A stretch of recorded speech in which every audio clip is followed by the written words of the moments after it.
आणि यानंतर कुस्ती विश्वातून एक दुःखद बातमी. कुस्तीपटू हल्क होगनचा मृत्यू झालाय. वयाच्या 71व्या वर्षी त्यांनी अखेरचा श्वास घेतलाय.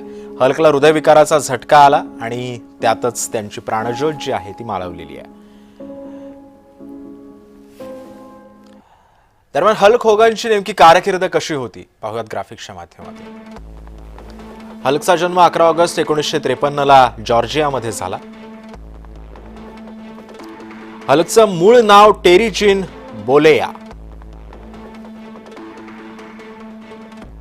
हल्क 1977 पासून व्यावसायिक कुस्तीपटू आहे. सलग दोनदा रॉयल रंबल कुस्ती जिंकणारा पहिला कुस्तीपटू तो ठरला होता. हल्क हा 12 वेळचा वर्ल्ड चॅम्पियन सुद्धा राहिलेला आहे. हल्कनं WWF मुळे जगभरातील प्रसिद्ध अशा स्पर्धांमध्ये स्वतःची एक छाप रोवली होती. हल्कचा 5 फेब्रुवारी 1988 चा सामना सर्वाधिक पसंतीचा प्रेक्षकांसाठी ठरला होता.